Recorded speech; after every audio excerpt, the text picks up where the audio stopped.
Salut tout le monde, c'est Midasdro Gaming. Alors aujourd'hui je vais t'apprendre à faire cet effet d'écran 3D que tu vois partout mais sur CapCut.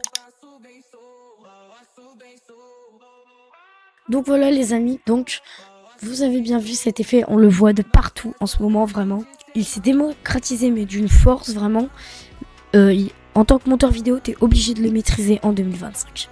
Donc c'est très simple, tu vas récupérer ta piste, moi ça va être ça, je vais le mettre sur ma piste vidéo.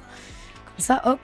Après, je précise, il faut CapCut Pro. Tu vas dans Effets, tu mets Player 3 ou Lecteur 3, comme tu veux. Tu prends celui-là.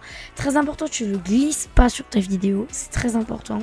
Tu le glisses, ou sur ta photo d'ailleurs, parce que ça marche aussi sur les photos. Tu le glisses au-dessus, comme ça. Voilà. Là, tu le mets toute la durée du clip. Voilà. Attendez, juste, je vais retirer le moment où on voit rien de spécial. Voilà. Donc là, tu vas prendre les deux, comme ça tu vas sélectionner.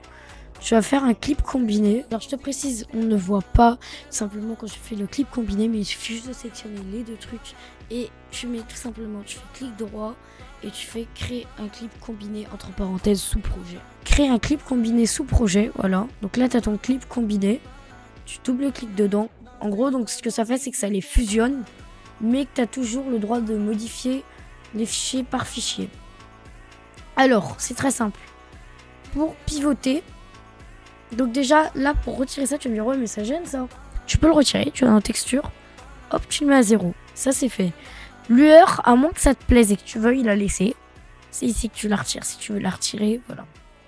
Et c'est avec cette option que tout va se passer au niveau de la 3D. Voilà, vous avez vu, hop, voilà, comme ça. Bref. C'est comme ça que vraiment, on va donner cet effet. Donc là, par exemple, moi, je veux que ce soit comme ça. Donc, je vais mettre une keyframe. Comme ça, au moment où ça pivote. Là, après, là, je vais mettre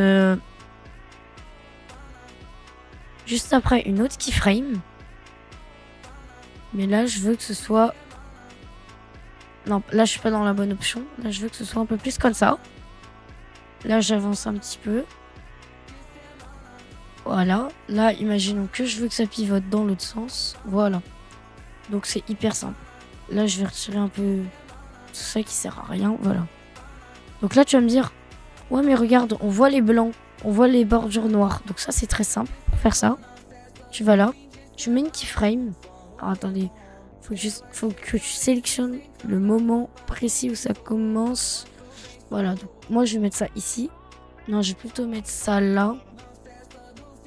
L'ancienne keyframe, je vais la supprimer. Voilà. Donc là, une fois que tu arrives là, tu vas sélectionner ça. Tu vas le redimensionner. Comme ça. Voilà. Et là, voilà. Donc là, tu vois, hop. Donc là, par exemple, tu vois que ça fait un peu dégoûtant. Donc tu peux mettre une keyframe juste ici. Et dans cette keyframe, tu vas pouvoir un peu dézoomer. Ça au moins, hop, ça fera un peu plus. Hop, là, tu remets une keyframe. Voilà. Et là, en fait, tu mets des keyframes partout pour réajuster comme tu le souhaites. Hop. Voilà.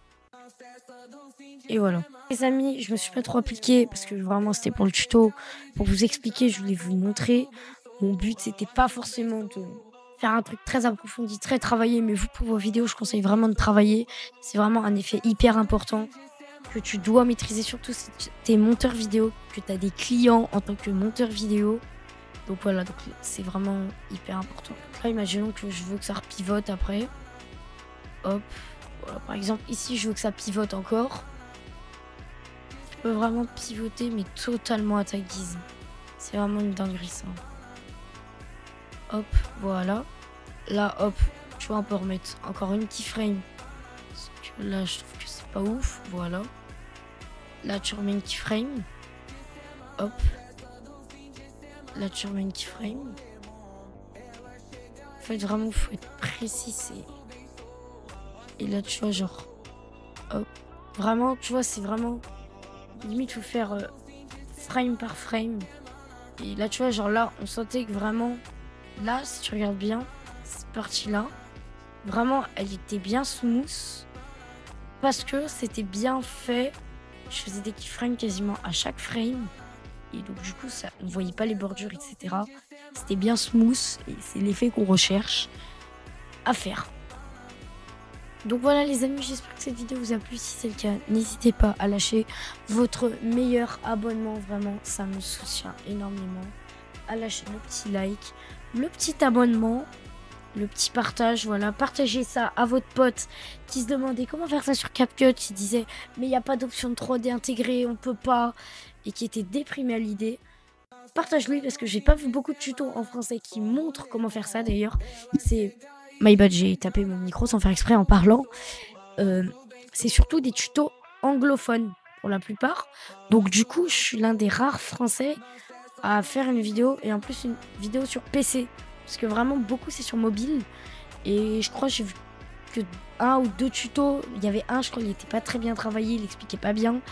Et l'autre, voilà, l'autre c'était bien, c'était carré. Donc voilà, moi je vous dis, prenez soin de vous, c'était Midas, allez, ciao.